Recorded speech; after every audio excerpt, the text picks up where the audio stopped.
successful and a holding again at all times. Be careful. Government officials insist that this is an isolated incident different from the package of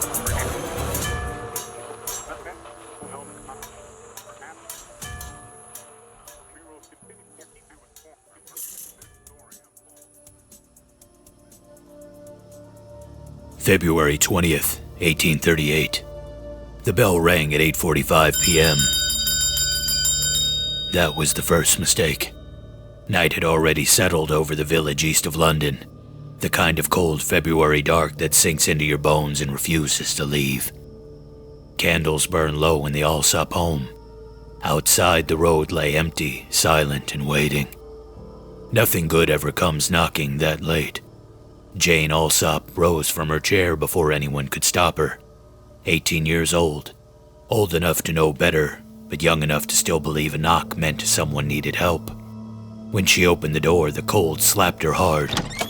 It smelled like damp earth and iron. She followed the sound of the bell down the short path to the gate, each step pulling her farther from the light behind her. That was the second mistake. A man stood there, tall and rigid, wrapped in a heavy cloak.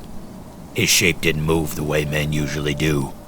Too still, too deliberate. His voice cut through the dark, sharp and urgent. "I'm a policeman, for God's sake, bring me a light. We've caught Spring-Heeled Jack." The name landed like a loaded gun. Spring-Heeled Jack. The whisper of taverns.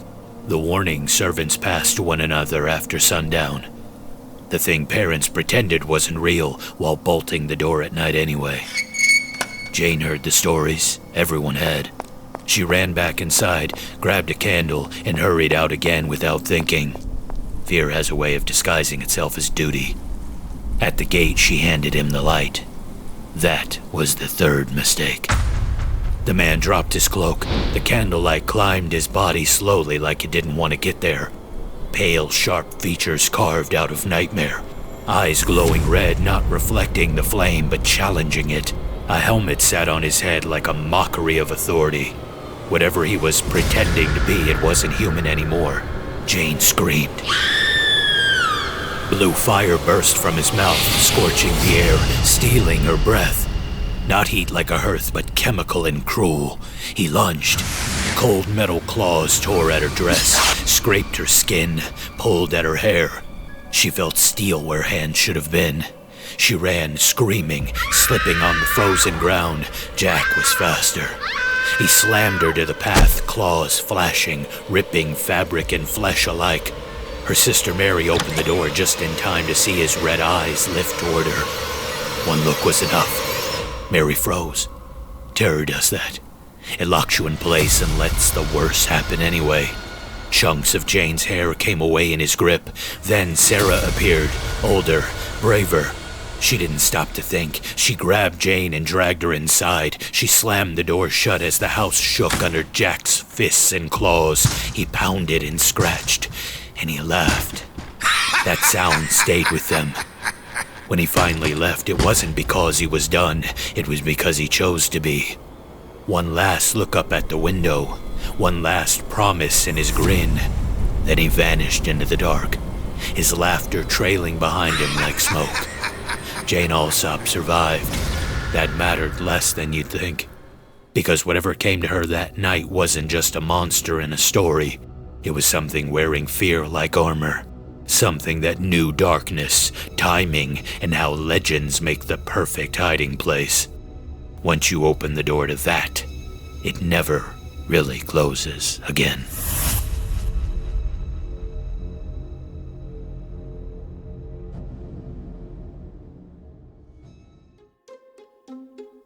Ladies and gentlemen, Happy New Year and welcome back to the Dancing Toaster. 2026 is here and I'm here for it. My name is Pastor Nelly and this is the place where we wrestle with the intersection of faith and the unexplained. And today we're discussing the terrifying legend from London of not Jack the Ripper, but a Jack that came before him, Spring-Heeled Jack. I'd never heard of him before. I'm not British, so it wasn't too surprising, but when I heard someone suggest that he helped inspire Batman, I knew I had to tackle the case. I'm Batman obsessed, so I had to know more about the real-life villain that inspired my favorite hero.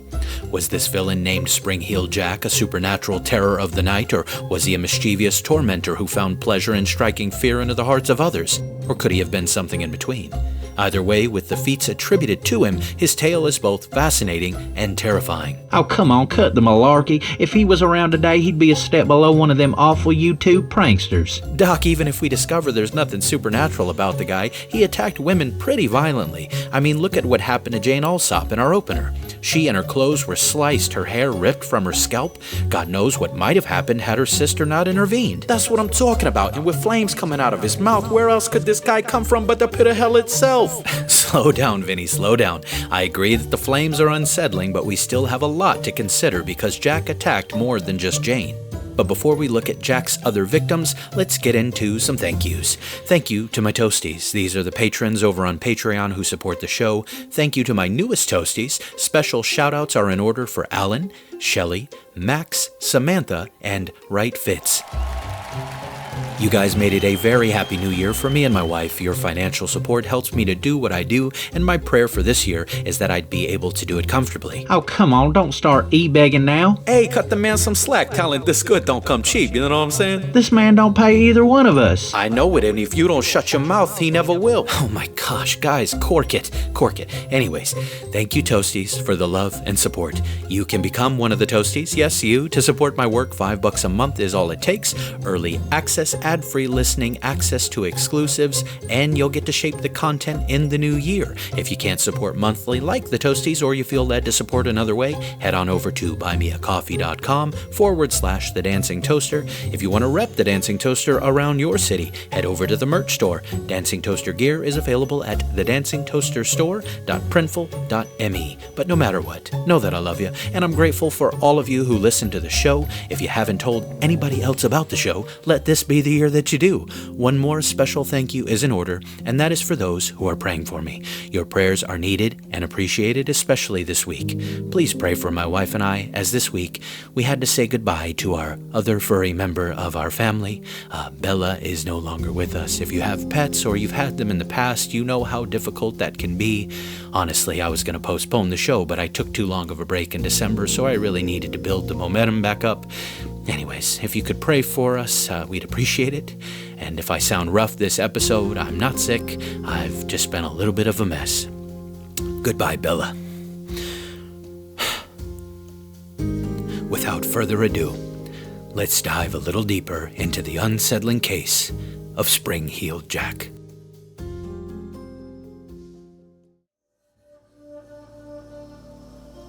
Jane Alsop's night wasn't the beginning. By the time Jack rang her gate bell, he'd already been out there, walking, watching, learning the shape of the night. Late autumn, 1837. London wore night like a bad habit back then. The lamps were scarce. The streets were wide and hungry. Darkness wasn't an absence of light, it was a presence. It leaned in close and waited. Mary Stevens felt it as she crossed Clapham Common. She was alone. Nothing but the cold keeping her company, following her, slipping through her coat, settling into her hands. That night, footsteps echoed in ways they shouldn't. Every shadow felt like it had weight. She passed an alley, narrow and black, the kind of place the city forgot once the sun went down. Something stepped out of it. No warning, no hesitation. A man seized her, hands on her face, mouth too close, breath all wrong. He forced kisses on her as his fingers tore at her clothes, sharp and deliberate. When his hands touched her skin, Mary felt something that didn't make sense. They were cold. Not nervous cold, not winter cold. Dead cold. Clammy and lifeless, like something that had no business pretending to be human. Mary screamed. The sound cracked the night open, windows lit up, footsteps rushed toward her, and just like that, he was gone. No dramatic exit, no confrontation, just absence where a man had been seconds before. There was no chase. There were also no answers. Only shaking hands and a silence that felt almost as heavy as the attack itself. The next night he came back. Same area, Same darkness. This time he didn't wait for an alley. He leapt into the road in front of a carriage. The horse reared, the driver lost control. Wood shattered, flesh hit stone. Pain filled the street. Witnesses say the man laughed, not wildly, not loudly, but a laugh with purpose. He ran once again, but when the wall came, a 9-foot wall that should have stopped any man alive, he didn't slow down. Witnesses claim he vaulted it in a single motion. Clean, impossible, as if the ground itself had betrayed gravity just for him. He vanished into the dark like he'd rehearsed it. That was the night London named him Spring-Heeled Jack. No one could explain how he was able to do that. There were plenty of monsters calling themselves men who attacked women, but none of them fled the scene clearing a 9-foot wall in a single bound. That made him more than a monster. That made him a dark legend instead. At first, no one could agree on what he was. Some swore they'd seen a ghost, a pale shape drifting where it shouldn't. Others told stories that described him like more bear than man, huge and lumbering, a thing that belonged in forests, not in alleys. A few went even further. They said he was none other than the devil himself loose in the streets of London. Fear has a way of changing faces, but as the nights stacked up and the stories kept coming, the chaos began to organize itself. The details stopped fighting each other, and a shape emerged from the noise. A man, tall and lean, wrapped in a dark cloak that swallowed the light around him. A helmet or a skull cap of some kind, something rigid that made his head look wrong in the half-light. Hands that weren't hands, metallic claws. Knives where fingers should have been, and eyes that caught the dark and gave it back glowing. The stories still frayed at the edges, but they seemed to agree on the center. Night, quiet streets, women alone. Jack didn't wander into people by accident. He didn't stumble into trouble. He looked for it, crafted it. He waited for isolation, for moments when help was distant and doubt was closer than comfort. He knew the city's blind spots because the city was built out of them. London in the 1830s was a maze of shadow and neglect. Gas lamps lit the wealthy streets and abandoned the rest. Police coverage thinned the farther you drifted from the money. A poor woman could scream and be ignored. She could report an assault and be diagnosed instead. Fear was labeled hysteria before it ever reached justice. So the stories traveled the only way they could. In whispers. In kitchens, between servants after dark, warnings disguised as gossip. Survival passed hand to hand, until the city couldn't pretend it wasn't listening any longer. London has a talent for pretending not to see things. It can look straight past suffering if it doesn't wear the right clothes or speak with the right accent. For months, Jack lived in that blind spot. Too poor, too inconvenient. Then January of 1838 arrived, and with it, a room full of people who could no longer pretend. At the Mansion House, the Lord Mayor of London stood before a public assembly and unfolded a letter that smelled like ink and fear with a touch of accusation. He read it aloud, each word landing heavier than the last. The anonymous writer didn't describe a demon. He described a man, or a group of men, wealthy who treated terror like sport. The author accused the elite, saying a wager must have been made among some of the aristocrats with too much money and too little conscience. A cruel game was being played in dark streets where consequences rarely followed. 7 women, the letter said, had been frightened out of their senses. 2 of them broken beyond repair, not dead, but damaged. The kind of damage that lingers quietly and never makes the papers. The Lord Mayor listened, but he frowned. He doubted. It was easier that way. Monsters are inconvenient, but accusing men with titles, that creates paperwork. The crowd didn't share his restraint. Servant girls had been whispering for weeks, stories traded behind closed doors, warnings passed like contraband. Entire neighborhoods were locking themselves in early. Fathers waited up late. Mothers stopped letting daughters walk alone. Fear had already done its work. Spring-heeled Jack stopped being a rumor and would become a headline. When the newspapers finally caught the scent of it, they did what papers always do. They poured gasoline on the flames. Speaking of flames, 9 days after Jane Alsop fought her way back inside, Jack returned to the streets. Different alley, same hour. Same predatory patience and flashy bravado.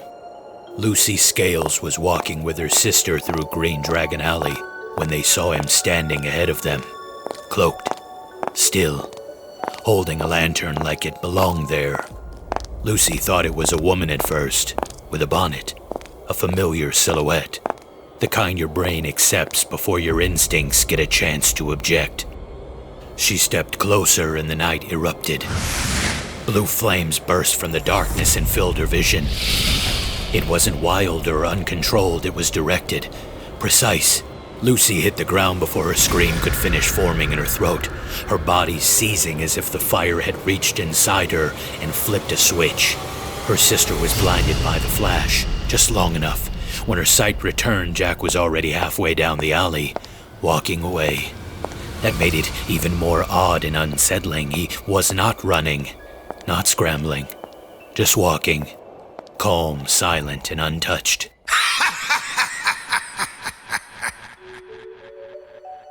Lucy's seizure lasted for hours, long after the alley emptied, long after the witnesses finished telling and retelling what they thought they saw. Unlike Jane Alsop, Lucy didn't come from wealth.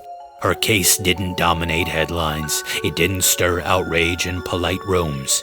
It didn't force the city to look at itself. But it confirmed something that couldn't be ignored. The flames weren't a trick of panic. They weren't imagination or hallucination. They weren't a one-night horror. They were a part of the show. With such spectacle, it's easy to see why some would run to claims of Jack hailing from hell. Eventually, some of the more skeptical sort stopped asking what Jack was and started asking how. Sulfur burns blue, mixed with alcohol, forced through a tube, ignited at the right moment. These folks were saying this was no demon, no hellfire. This was chemistry and perversion. Some found solace in this, but others knew better. Suddenly, Jack felt closer. Making him a man didn't make many feel better. To some, it was worse. If Jack was but a man, he was a man who planned his attacks. He was a man who planned out his exits. A man who practiced his timing. A man who understood fear well enough to turn it into a tool. Copycats flooded the city. Pranksters chased headlines, drunks wearing cloaks, thugs taking advantage of confusion. Some of you are wondering, is this London or Gotham? Don't worry, we'll get there. Every scream became questionable, every shadow unreliable. The legend began to do what legends do best: blur everything. There's a darker reality to why this Jack never got caught either. He didn't survive on agility alone. He survived because the city made room for him. London in the 1830s wasn't one city. It was a patchwork of boundaries, jurisdictions stitched together loosely enough for a man like Jack to slip through the seams. One street fell under one authority, the next belonged to another. On top of that, responsibility thinned the farther trouble traveled from respectability and coin. Police patrols were uneven, investigations stopped at borders. A crime that crossed districts became no one's problem for long, and Jack crossed them constantly. Reports piled up, but they didn't stack as neatly. Certain patterns seemed to remain, but the noise had buried them. Once Jack became a household name, every drunk in a cloak and every coward with a taste for fear joined the chaos.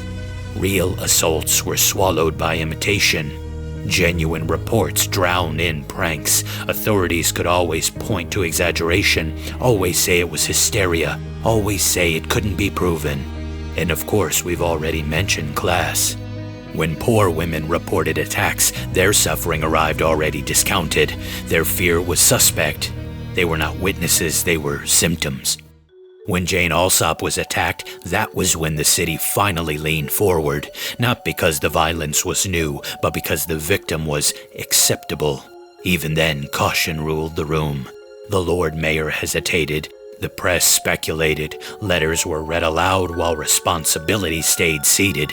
It was easier to discuss demons, wagers, and disguises than to confront the idea that someone powerful might be protected by the system itself. And every day Jack remained free, the legend grew louder than the victims. For Jack, this was more than incompetence. It was permission. He survived not because he was unstoppable, but because stopping him required the city to see what it preferred to blur. Required believing women who had nothing to gain, required challenging men who had everything to lose. So the system did what systems often do. It stalled. It speculated. It continually sensationalized. And in that fog, Jack kept walking and no doubt kept laughing. Not because he was too clever, not because he couldn't be caught, but because the city never fully decided that he should be. Jack didn't vanish when the headlines faded. He lingered. Years later at Aldershot Garrison, the stories resurfaced with an unsettling familiarity. This time the witnesses weren't servant girls or night walkers. They were soldiers, men trained for discipline, drilled to stand their ground, ordered not to panic. They spoke of a figure appearing out of the darkness without warning, close enough to touch, close enough to mock. Sentries reported being struck. They were slapped, humiliated in silence, and then watching the figure retreat not by running, but by leaping. He vaulted the fences, clearing distances no ordinary man should clear. He'd be gone in seconds. Rifles came up, shots cracked through the night air, but nothing hit. Nothing bled. What spread through the garrison was not hysteria, but something colder. Unease and confusion. The kind of fear that does not shout, because it knows better. This was not civilian panic. This was fear inside an institution built to suppress it. The reports echoed the old pattern too closely to ignore. The sudden appearance, the physical contact, the impossible escape. Whether prank, prowler, or projection of expectation, the effect was the same. Authority was challenged not by force, but by ridicule, by a figure that refused to be caught. Jack no longer haunted streets where the powerless walked alone. He appeared where control was supposed to be absolute. Barracks, patrol routes, guard posts, places designed to eliminate uncertainty. Whatever the figure was, real or rumored, it exposed the same fault line. Fear does not need claws in order to spread. It only needs to remind people that order is thinner than they are taught to believe. Some say Jack survived because he adapted. From alleyways to garrisons, from victims to sentries, from rumor to recurring wound. The decade ended. The shadow did not. Once terror becomes myth, it doesn't need a body anymore. It just needs someone willing to believe it. At some point, Jack stopped being something the city whispered about and became something it could buy.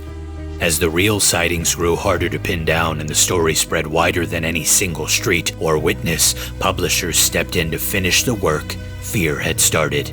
The terror that once moved through alleyways and guard posts was flattened, printed, and sold for a penny at a time. This is where Jack changed.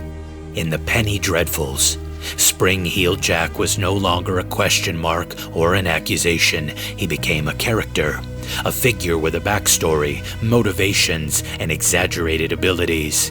The ambiguity that once unsettled London was replaced with spectacle that could be consumed safely by candlelight. These cheaply printed serials, sold to working-class readers and especially to young boys, thrived on sensation. Violence, shock, moral extremes, Jack fit right in. His leaping became more superhuman, his menace became theatrical, his victims became props in a lurid drama rather than people whose fear had reshaped neighborhoods. Most importantly, the Penny Dreadfuls detached Jack from responsibility. No longer was he a possible man protected by wealth or social insulation. He was recast as something unnatural, sometimes demonic, sometimes cursed, sometimes a melodramatic villain whose evil was innate rather than enabled. The social critique evaporated, the danger became entertainment. This transition served everyone who mattered. Authorities no longer had to answer uncomfortable questions about class and accountability. Newspapers could reference Jack without reopening investigations. Readers could enjoy the thrill without confronting the reality that the original victims were real women who never received justice. The Penny Dreadfuls did not invent Spring-Heel Jack. They embalmed him. By the time he appeared in serialized fiction, the damage was already done. Jack had been mythologized beyond recovery. Each new installment pushed him further from the streets and deeper into fantasy, where he could leap forever without consequences. What began as a failure of protection became a profitable legend, and once Jack was safely bound between cheap pages, the city could finally pretend the danger had never been real at all. Alright, lots to cover, but this is a hard case to classify. Is it a true crime case or a cryptid one? Is it paranormal or purely psychological? Or is it somewhere in between? Like Jack, this case refused to sit still, and that is precisely why it endures. There is a temptation to force it into a single box because boxes feel safe. But some say Spring-Heel Jack resists classification at every turn. The moment you think you have him pinned down, the evidence shifts beneath your feet. If this is true crime, then it is an ugly one. A pattern of assaults, real victims, a city slow to respond, social insulation protecting potential perpetrators, with fear spreading faster than accountability. In that reading, Jack is not mysterious at all. He is familiar, a predator enabled by class, anonymity, and some institutional hesitation. If this is a cryptid, then it behaves like an urban one, a figure defined less by biology and more by repetition. Sightings cluster around anxiety, descriptions grow exaggerated over time, physical evidence never quite materializes, yet the consistency of movement, appearance, and behavior keeps the legend anchored enough to feel tangible. Jack becomes something the city recognizes even when it cannot prove it. If this is paranormal, the problem deepens. The leaps defy physics, the appearances feel theatrical, almost staged. He arrives at moments of heightened tension and vanishes without trace. But the paranormal frame struggles to explain why the encounters target the vulnerable first, then later drift towards soldiers and authority. Supernatural explanations tend to float above social patterns. Jack follows them. If this is psychological, mass fear and suggestion play undeniable roles. Victorian London was primed for moral panic. Newspapers amplified terror. Stories cross-pollinated. Expectation shaped perception. But psychology alone does not account for physical encounters, reported assaults, or the sheer longevity of the figure across decades and borders. And that leaves the most uncomfortable answer. Jack may exist in the overlap. A real series of crimes poorly handled, a culture that mythologized instead of confronting, a press that sensationalized instead of clarified, a public imagination that filled the gaps with something more durable than truth. Once that process begins, the figure takes on a life of its own. New sightings do not require a single culprit. They require memory, fear, and a shared story. Jack becomes less a man and more a role that can be inhabited, echoed, or reinterpreted. In London, in Aldershot, yeah, maybe even in Prague. That's right. Why don't you tell us, Vinny, what happened in Prague? Alright, so here's where it gets weird. And when I say weird, I mean history class did not prepare you for this weird. World War II, Prague. Nazi occupation, boots in the streets, curfews, ration cards, neighbors disappearing overnight. You step out of line, you vanish. Simple as that. Resistance existed, sure, but it had to move quiet. Hope was on a leash, and then boom, out of nowhere, you get Perák. They called him the Spring Man. You mean to tell me there's two of these weirdos bouncing around? Kinda, but not quite. They got quite the time gap between them. About a century, but let Vinny finish. Now listen to this. People start talking about a guy who ain't walking, he's leaping, clearing walls, rooftops, gone before you can blink. German patrols chasing shadows, guards getting embarrassed in their own streets. 1 second he's there, next second he's on a roof laughing at gravity. Tell me this don't sound familiar. It's giving Spring Heel Jack vibes for sure. Same movement, same nighttime nonsense. But here's the twist, and this the part people miss. This guy, he ain't going after women. He ain't lurking in alleys looking for easy targets. He ain't terrorizing the powerless. Nah, not this guy. He's messing with the Nazis. This is fear being aimed like a weapon at the bad guys. See, Jack in London shows up when fear gets ignored, when nobody steps in, when the system shrugs and says, probably hysteria. Perák shows up when fear is already maxed out and people need something to push back. Stories start spreading. Whispers. You hear how he jumped the fence, how he slipped past the patrol, how some Nazi guard swore he saw a guy fly over his head like a human grasshopper. All of a sudden, the occupiers don't look so untouchable. There ain't no proof this Perák was a real dude. Hey, you hush your mouth. Maybe that ain't the point. Because what Perák really was resistance. You couldn't shoot. You can't arrest a story. You can't interrogate a legend. You can't put handcuffs on hope. People needed to believe that someone could outrun the regime. Once you believe that, the whole thing cracks. The Nazis go from gods to jokes, from hunters to punchlines, and that flips the script. Fear changes sides. After the war, nobody tried to bury Perák. They leaned into him. Cartoons, films, folklore, folk hero status. Same exact traits that made Spring Heel Jack a nightmare suddenly became symbols of defiance. Same silhouette, same impossible jumps, same night-bound figure, but the meaning does a full 180. London made a monster because it wouldn't look at its own elites. Prague made a hero because it was trying to survive. Legends don't just reflect fear, they show you who fear is for. Jack exposes a society that protected predators. Perák exposes a society that refused to stay on its knees. That was really interesting, Vinny. How the heck do you know so much about Perák, though? Hey, it was my buddy Jacob. His grandfather used to tell us stories. Kids in the neighborhood was talking about Captain America, and he said he knew a real superhero back home, and we ate that stuff up. You're just as gullible now as you was back then. Hey, watch your pencil neck before I spring jump through the Ethernet cable and slap your mouth. Good burn, but let's tone it down. Let's reel it in a little bit. Though Perák is fascinating, we don't have as much concrete evidence to sink our teeth into. Not to mention, he is the opposite of Spring Heel Jack.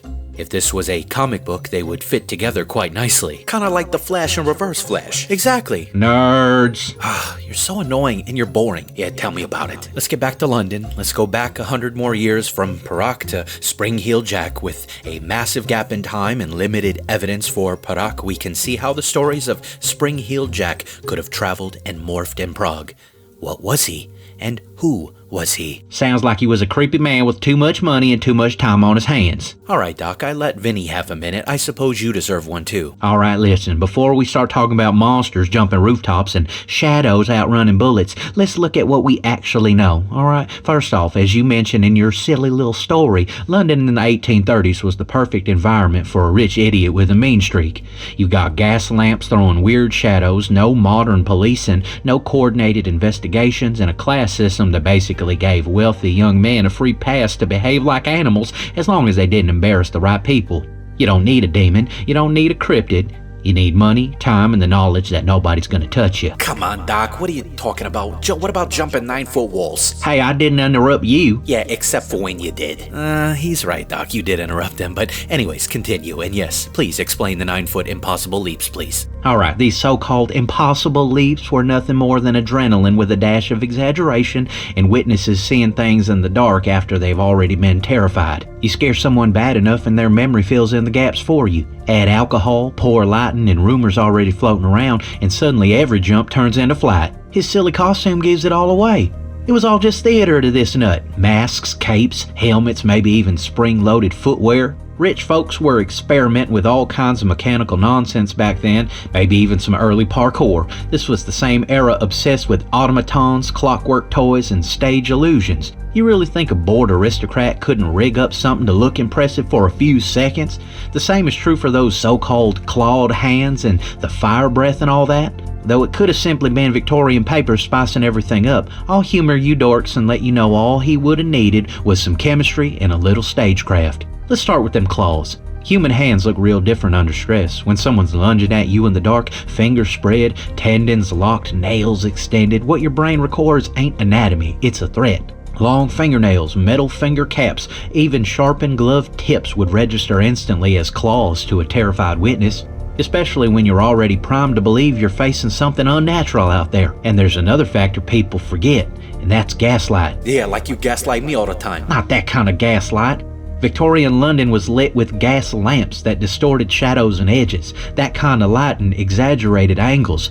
Fingers stretch, hands warp, add motion, panic, and proximity, and you don't see fingers no more. You see talons. And the fire breath, that one's actually easier. Heck, you already did some of the work for me in your cute little story time. Sulfur burns blue. That ain't folklore. Sulfur's been known and used for centuries. Matches, gunpowder, early fireworks, medical compounds. It was common, it was cheap, and it was widely available in the 19th century.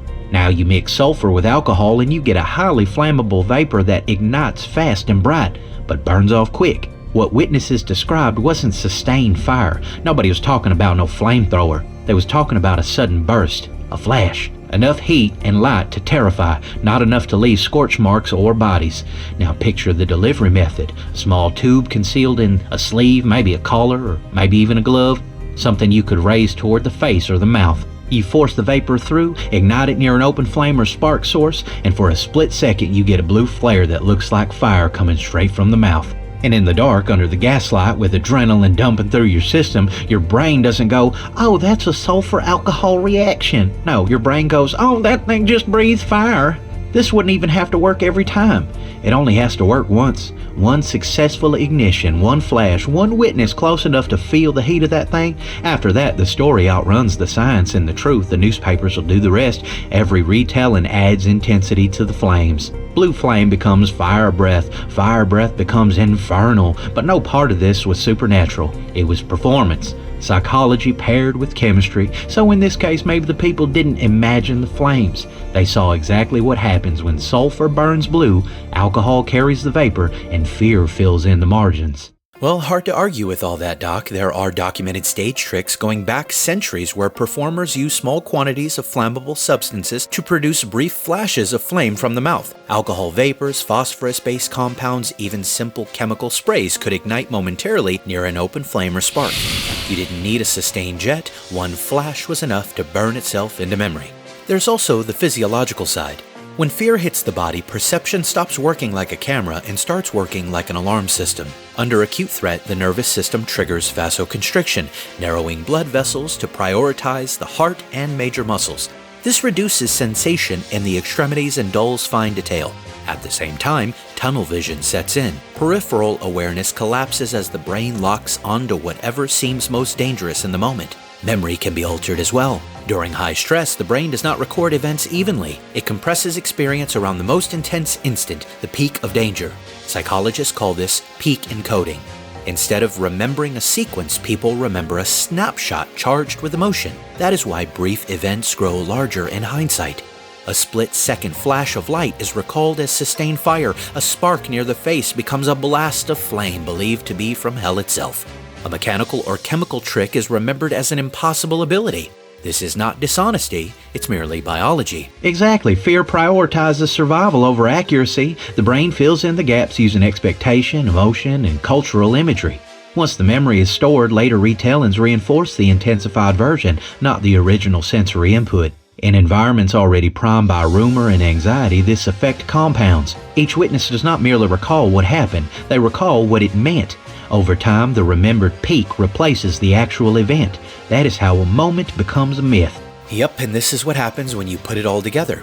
You've got a wealthy individual with access to experimental gadgets, chemicals, and a creepy costume. You've got darkness, gaslight, and witnesses already frightened out of their minds. And you got newspapers eager to dress it up and repeat it without verification. This is more than a mystery, this was a perfect storm. Every part of this can be explained without dismissing the witnesses as liars. Their fear was real. Their experiences were real. But unfortunately, human perception under threat is not a recording device. It's a survival mechanism. I must say, I'm glad you didn't try to argue away the clause in the fire, Doc. Don't patronize me. I'm simply saying they happen the way science predicted they would when terror meets theatrics in a city that wasn't equipped to tell the difference. All right. Slow down there, Professor Gaslight. I ain't saying your science is wrong. I'm saying it don't finish the job, all right? See, everything you just laid out explains how it could work. Chemistry, psychology, stage tricks, blah, blah, adrenaline, fine. I'll give you that. But you're acting like that automatically means that that's what did happen. And that's where you lose me. Because here's the thing, Doc. You're explaining this like it's one guy, one trick, one bad night, and then the city just collectively loses its mind. But this thing keeps popping up. Different neighborhoods, different years, different witnesses who didn't know each other, civilians, soldiers, watchmen, and they all keep describing the same kind of movement, same sudden appearances, same vanishing act. At some point, coincidence starts sweating.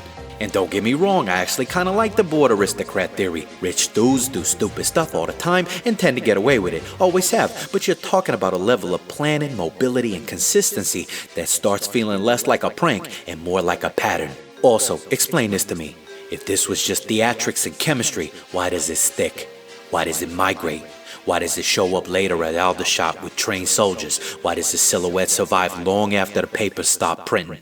Fear alone don't leap across decades and borders. And yeah, memory compresses. People exaggerate, sure. Stories grow, I get all that. But exaggeration usually turns one thing into 10 things, not 10 things into the same thing. You also keep saying wealthy individual like that solves it. Okay, which one? Where's the arrest? Where's the diary? Where's the busted gadget? You asking me to believe in a perfectly consistent, perfectly invisible prankster who never slipped up once in a city full of snitches? That's a little convenient, don't you think? And look, I'll meet you halfway. Maybe it started as a man. Maybe somebody figured out how to scare people real good. But once fear takes root, once the idea is loose, you don't need the original guy no more. The role exists. Somebody else steps into it, or people start seeing it without anybody being there at all. That's the part you keep sidestepping. You're explaining the mechanism. I'm asking why the mechanism didn't burn out. Because if this was just chemistry and theatrics, it should have died when the trick got old. Instead, it evolved. It crossed borders. It changed meaning. Monsters don't do that. Legends do. So yeah, Doc, your science explains the how real nice, but it don't touch the why or the who. And until you explain why a silly little prank turned into a century-long shadow that keeps reinventing itself, I'm keeping one foot firmly in the there's more going on here camp, alright? Okay, before you two start going blow for blow, I'm gonna interject so we can touch on the two really important questions Vinny just posed. The why, and even the who. When historians and serious researchers ask who is most likely to have been Spring-Heeled Jack, one name actually rises above all the rest. Henry de la Poer Beresford, better known in his own lifetime as the Mad Marquess. This conclusion is not even the result of modern internet sleuthing or retroactive theory building. Beresford was suspected while the attacks were happening. His name circulated during the same years London was trying to make sense of Jack, which immediately sets him apart from the later invented suspects who exist only because the mystery never received closure. What makes Beresford especially compelling is that suspicion of him was not abstract. It followed naturally from the Lord Mayor's letter, which suggested that Spring-Heeled Jack might be an aristocrat engaged in a wager, terrorizing young women for sport. That detail was not sensational invention. It matched Beresford's public reputation almost perfectly. He was widely known for violent, antisocial behavior, particularly when drunk, and for treating other people as props for his personal amusement. Contemporary accounts describe him assaulting police officers, terrorizing civilians, vandalizing property, and consistently escaping meaningful consequences due to his wealth and his title. The most infamous example of this behavior occurred in 1837, just months before the first widely accepted Spring-Heeled Jack attacks, in what later became known as the Paint the Town Red incident. In it, Beresford and his companions violently assaulted a tollkeeper and a police officer, imprisoned them, vandalized large portions of a town, and then broke into a jail to free an accomplice. The damage was extensive, the violence was deliberate, and yet Beresford walked away with little more than a fine that meant nothing to a man of his status. Rich people always be getting away with stuff. Rich people do always get away with stuff, don't they? This was not youthful mischief either. It was predatory entitlement, exercised openly because he knew the system wouldn't stop him. Are you sure he ain't related to Bill Clinton? Who knows? Creepy rich people not only get away with stuff, they all tend to be connected as well, don't they? Yeah, usually with islands and stuff. Let's try to stay on task. The motive attributed to Spring-Heeled Jack aligns disturbingly well with Beresford's character. Jack's attacks were not about theft or murder. They were theatrical, humiliating, and designed purely to frighten and torture. The Lord Mayor's letter explicitly describes a wager among upperclassmen and the deliberate targeting of women. Beresford was known for obsessive competitiveness, a refusal to lose bets, and deep misogyny reported by contemporaries. He enjoyed notoriety and chaos. Jack's behavior reflects someone seeking thrill, seeking dominance and spectacle, not profit. Beresford also had the practical advantages that explain how Jack operated so effectively. He had the money to commission or construct elaborate costumes and devices. He had the education and social exposure necessary to understand basic chemistry, which fits the later explanations for the blue flames. He had freedom of movement at night without suspicion and insulation from investigation once the questions began to circulate. This terrible combination explains Jack's theatrical presentation, repeated escapes, and the remarkable lack of arrests despite widespread public fear. Jack did not need to be invisible. He needed to be untouchable. The timeline strengthens the case further.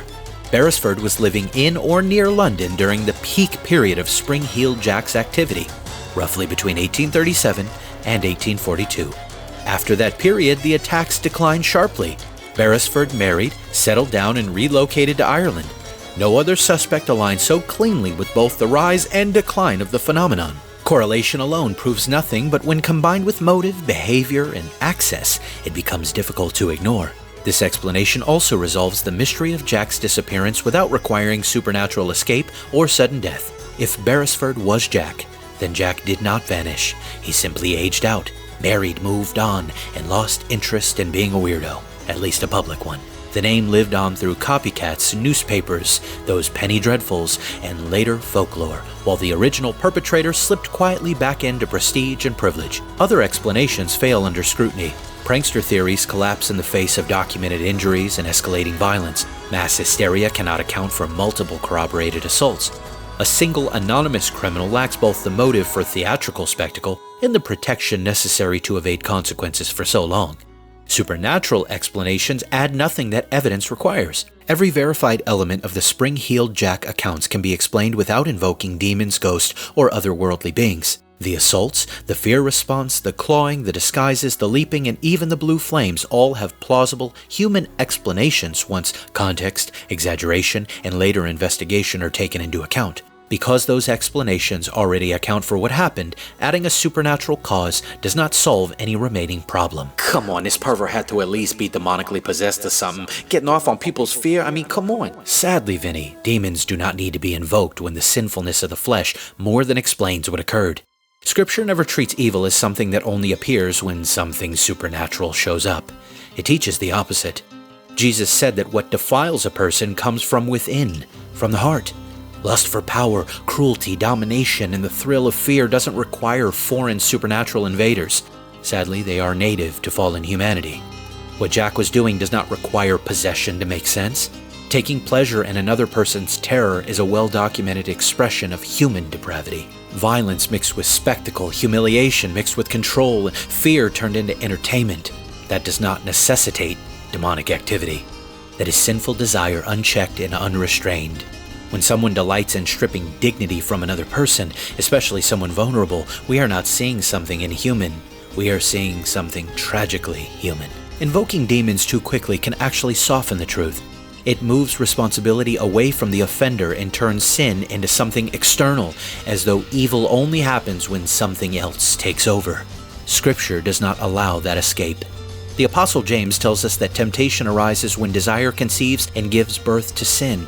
No demon required, just a heart willing to indulge what God condemns.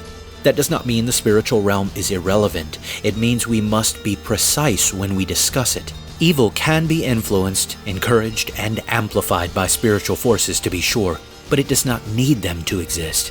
I don't think Jack terrorized women because he was possessed. He terrorized them because he could, because he enjoyed it, and because the world around him allowed it. And that should unsettle us more than any demon ever could. A demon is easy to fear because it is other. Human evil is harder because it is familiar. It looks like entitlement. It sounds like laughter. It hides behind excuses and survives inside systems that prefer comfort over confrontation. When we rush to supernatural explanations, we risk missing the more sobering truth that Scripture insists upon. The most dangerous evil is often the kind that requires no possession at all. There will never be conclusive proof who did these things or why. That is the nature of this case. But if Spring-Heeled Jack was a single individual backed by privilege, motivated by thrill and power, protected by class, and capable of violence without consequence, then Henry de la Poor Beresford remains the best fit history has to offer. Jack was not unstoppable. He was protected, I fear.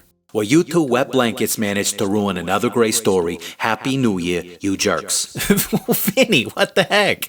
Relax. I'm just kidding. Mostly. All right. Honestly, the creepy rich guy with the gadgets thing might actually be worse. At least the demon's honest about what it is and what it wants. This guy, he's got money, time, toys, and zero consequences. That's way scarier than claws in hellfire. And yeah, I get it. If Jack's some entitled psycho with a chemistry set in a trust fund, that means there wasn't anything mystical stopping him. No spell, no curse, just a system that shrugged and looked the other way. So fine, I'll trade the demon for the rich pervert explanation. Still creepy, still gross, and still not sleeping great tonight. Fair enough, Vinny, fair enough. But wait a minute, you never talked about the whole Batman thing. Nerd. Shut up. Vinny, that's actually where we're going to wrap it up. On a lighter note, with the Batman thing. Long before Gotham had a name, London tested the idea. Spring-Heeled Jack was one of the first figures in modern urban culture to weaponize belief. He did not need to be supernatural, he only needed to be perceived that way. He moved at night, he appeared suddenly, he vanished impossibly. By the time witnesses tried to explain him, imagination had already finished the job. Jack was not frightening merely because of what he did, but because of what he represented. He exposed the fragility of order. He made the streets feel unsafe and ungoverned. He revealed how quickly a city could lose confidence in its own protections. That idea never went away. When Batman first appeared in 1939, he was not introduced as a shining symbol or a public savior. He was introduced as a rumor, a shape in the dark. Criminals whisper about him before they see him. Police are unsure whether he is a man or something else. That was not an accident. Batman inherited Jack's most important feature. Fear does the work before force ever does. Spring-Heeled Jack operated in a city where institutions hesitated and class protected its own. Batman operates in a city where institutions are corrupt, compromised, or overwhelmed. In both cases, fear fills the vacuum left by authority. Jack was perceived as a monster because London could not or would not confront the human causes behind the terror. Batman deliberately becomes a monster because Gotham cannot survive without one. Just like Perák in Prague, that is the pivot point. Jack reveals a system failure. Batman is the fantasy response to that failure. Both figures rely on the same mechanics: nighttime appearances, sudden violence or intervention, impossible movement, a silhouette that outruns explanation, reputation spreading faster than evidence. Batman's cape, grapnel, and rooftop mobility modernized the same logic Jack used when people swore he flew or jumped beyond physics. Gotham is not afraid of Bruce Wayne, it is afraid of what it thinks lives on their rooftops. From uncontrolled terror to directed fear, the key difference is moral gravity. Spring-Heeled Jack's fear is chaotic. It spills onto the vulnerable. It has no governing ethic. It thrives because no one stops it. Batman's fear is curated. It points downward into the criminal underworld. He wants to be mistaken for something unnatural, so criminals make mistakes before he ever strikes. Jack shows what happens when fear belongs to predators. Batman imagines what happens when fear belongs to justice. In that sense, Batman does not reject Spring-Heeled Jack. He redeems the idea. Batman did not come from folklore directly. He came through pulp characters like the Shadow and Zorro. But folklore shapes what pulp audiences already accept as plausible. Spring-Heeled Jack helped teach the modern city how to believe in a man who felt like a myth. Without Jack, the idea of a human urban legend feels less natural. Without Jack, Gotham's logic collapses faster. I mean, Jack is a real-life costume villain, for crying out loud. All the Batman things line up pretty quickly after that. The idea begins with a leaping figure London could never quite explain. If you think my comparison is unwarranted, look up some of the artwork for the Spring-Heeled Jack from the old Penny Dreadfuls, and then look up early detective comics that birthed the Dark Knight. You'll see the similar DNA real quick. If only Henry de la Poor Beresford used his wealth and intellect for good instead of evil, we could have had a real-life Bruce Wayne. Which reminds me, if you've ever wondered what it would have been like to have a Batman in a setting like Victorian London, you can watch the animated film Gotham by Gaslight. It's from a graphic novel, but I've only seen the movie. Wrap it up, nerd. Can't you just let me enjoy stuff? Can't you behave like a grown-up and not a man-child? Life is too short and too serious for that, Doc. But I suppose it is time to wrap this up. Spring-heeled Jack never really needed an answer to survive. He needed confusion, he needed hesitation, he needed a city willing to argue about what he was instead of why he was allowed to continue. Whether Jack was one man or several, whether he relied on gadgets, chemistry, athleticism, or audacity alone, the most unsettling truth is not found in his leaps or his flames. It is found in the silence that followed his victim's screams. The delays, the doubts, the diagnoses of hysteria. The boundaries where investigation stopped, the money that insulated consequence. Jack did not haunt London because he was unstoppable. He haunted it because he was tolerated. The legend grew not because the truth was unknowable, but because the truth was uncomfortable. A demon is easier to fear than a gentleman. A monster is easier to hunt than a man with a title. Once Jack became myth, responsibility dissolved. And once responsibility dissolved, fear was free to roam the streets of London. That is why the story did not end when the attack slowed. It echoed. It adopted. It crossed spaces and decades. It reappeared in barracks, in print, in rumor, and eventually in our very fiction. Because unresolved fear does not disappear. It simply changes costumes. And that is where the story quietly turns toward us. Scripture never treats evil as something rare or exotic. It treats it as something ordinary. Something that grows wherever desire is indulged and restraint is absent. Jack does not require possession to make sense. He requires opportunity. He requires power without accountability. A system that shrugs instead of intervenes. That should unsettle us far more than blue flames ever could. Because if Spring-heeled Jack was merely a man, then the real horror is not what he did in the dark, but what society allowed in the light. And if his shadow helped inspire figures like Batman, then the contrast is telling. One is fear turned inward on the vulnerable, the other is fear aimed downward at injustice. Same silhouette, same darkness, radically different purpose. Jack shows us what happens when fear belongs to predators. Batman imagines what happens when fear is reclaimed for good. The lesson is not that legends are dangerous, it is that legends are born when truth is neglected. And when truth is neglected long enough, even the most human evil can begin to feel supernatural. All I want you to fear today, my friends, is the Lord. Proverbs 9:10, the fear of the Lord is the beginning of wisdom, and the knowledge of the Holy One is insight. Friends, Happy New Year. I hope you enjoyed this deep dive of a lesser-known figure from across the pond. If you did, let me know about it in the comments. In the reviews, please consider becoming a supporter of the show. Please share this episode. Tell somebody about it. That's the only way people are going to find out about the show this year. Continue to share it with friends who love truth, who love history, or a good mystery. And if you want to help me to continue to do deep dives like this one, join the Toasties on Patreon. Help me keep the gaslight lamps on. Links for everything, as always, are in the show notes. I want to thank you all for listening today to The Dancing Toaster, wherever you're listening. Please like, share, subscribe, comment, leave a review, follow, do all the things, wherever you consume The Dancing Toaster, but whatever you do, don't consume toasters, and don't let any creepy rich guys consume you. I love you. I'm out.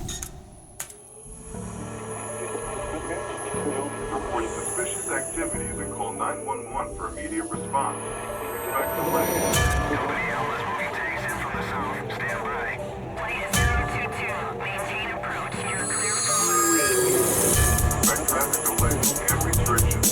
Take personal security precautions to avoid becoming a victim of an attack. Avoid crowded public areas and gatherings.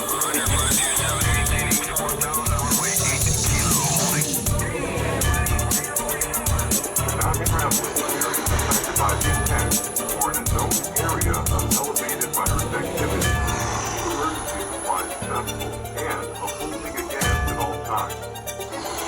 Be careful. Government officials